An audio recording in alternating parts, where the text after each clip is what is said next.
चटणीचा तडका बटाट्याची जान. वडापाव म्हणजे भुकेल्यांचा प्राण. नमस्कार, आज आपण बनवणार आहोत वडापाव.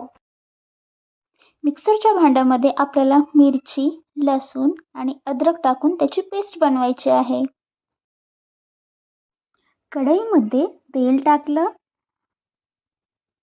मोहरी फुटली, जिरे पण टाकले आणि नंतर जी आपण पेस्ट बनवली होती ती पण टाकली. हिरवागार असा कढीपत्ता टाकला, तो पण छान फ्राय होऊ द्यायचा. मॅश केलेले जे बटाटे होते ते आपल्याला ह्यामध्ये घालून घ्यायचे आहे आणि मस्त मिक्स करायचं आहे हळद आणि मीठ टाकून. एकदम मस्त असा कलर येईल आणि आपली चटणी तयार. गार्निशिंगसाठी कोथिंबीर टाकायचं आहे. छान कोथिंबीर टाकली की एकदम छान अशी आपली चटणी दिसेल.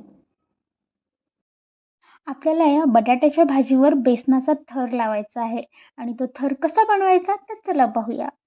चटणी घेतली आहे मी, त्यानंतर मीठ टाकलं आहे आणि यामध्ये पाणी घालायचं आहे आणि मिक्स करायचं आहे. जास्त पातळही नाही, घट्टच असू द्या, तो थर चांगला येईल.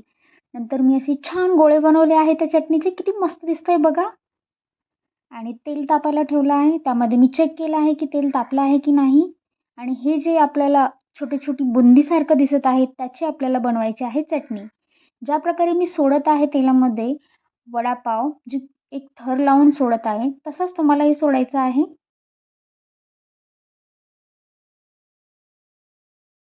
वडे तेलामध्ये नाचताय म्हणजे आपलं तेल मस्त असं गरम झालं आहे. वडे मस्त फ्राय होताना दिसत आहेत आणि ते मस्त फ्राय झाल्याच्या नंतर आपल्याला काढून घ्यायचे आहेत.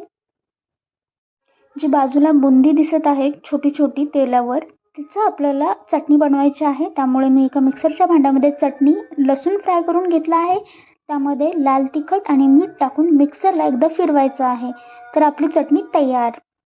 बघू शकता एकदम मस्त असा वडापाव आणि त्याची चटणी झाली आहे.